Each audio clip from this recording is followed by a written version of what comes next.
Hi hello friends, welcome to my channel. இன்னைக்கு நம்ம என்ன பார்க்க போறோம்னா ரெஃப்ரெஷிங் மசாலா டீ. இது இப்போ எப்படி செய்யணும்னு பார்க்கறதுக்கு இந்த வீடியோ எண்டு வரைக்கும் பாருங்க ஃப்ரெண்ட்ஸ். இப்போ வாங்க வீடியோக்குள்ள போலாம்.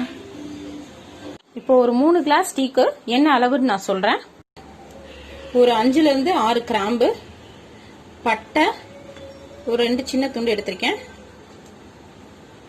இது ஜாதிக்காய் உடைச்சிருக்கேன், 4 ஏலக்காய், இஞ்சி ஒரு சிறு துண்டு, மிளகு ஒரு 10ல இருந்து 15 மிளகு, புதினா இலை, அப்புறம் கொத்தமல்லி. இப்போ இது எல்லாத்தையும் நம்ம இடிச்சுக்கலாம். புதினா கொத்தமல்லி தவிர மற்ற எல்லாத்தையும் நம்ம இடிச்சுக்கணும். இப்போ இந்த மாதிரி ஒரு சின்ன உலக்கு எடுத்திருக்கேன். இதுல நம்ம இடிக்க தேவையான பொருள்லாம் போட்டுடலாம். கிராம்பு, பட்டை, ஜாதிக்காய், ஏலக்காய், இஞ்சி, மிளகு, இது எல்லாத்தையும் போட்டு இப்போ இதை நல்லா இடிச்சுக்கலாம்.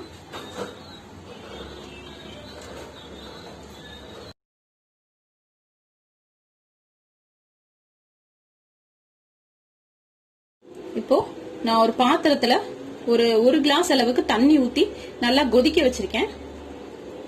இப்போ நான் இதை இடிச்சு வச்சுட்டேன், நல்லா இடிச்சுட்டேன் நைஸா. இடிச்சதை நம்ம இதுல சேர்த்துக்கலாம். நல்லா இடிச்சிட்டேன், இதை இப்போ இதுல சேர்த்துக்கலாம். சேர்த்துட்டு இதை நல்லா கொதிக்க விடலாம் கொஞ்ச நேரம். இப்போ இது நல்லா கொதிக்குது. இதே நல்லா நான் கொதிக்க வச்சிருக்கேன்னா இதோட சாறு எல்லாம் அப்பதான் அந்த தண்ணியில நல்லா இறங்கும். இப்போ இது நல்லா ஒரு 30 செகண்டுக்கு நல்லா கொதிச்சிருச்சு, வாசம் நல்லா இருக்கு. இப்போ இதுல நான் பால் சேர்த்துக்கிறேன். நான் 1.5 கிளாஸ் பால் சேர்க்கிறேன்.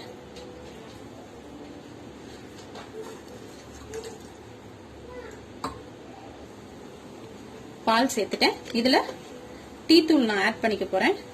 எந்த டீ தூளா இருந்தாலும் பரவாயில்ல.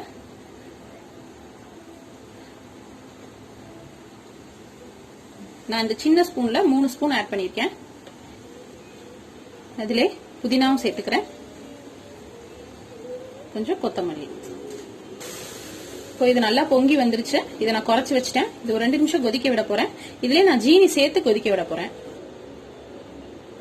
சுகர் உங்களுக்கு தேவையான அளவுக்கு நீங்க சேர்த்துக்கலாம்.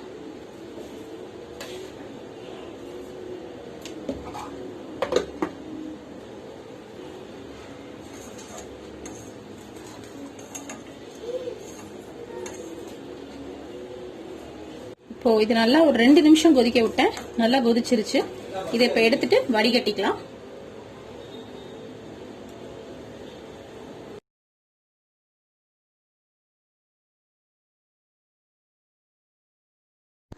அவ்வளவுதான் ஃப்ரெண்ட்ஸ், நம்மளோட சூப்பரான மசாலா டீ ரெடி ஆயிடுச்சு.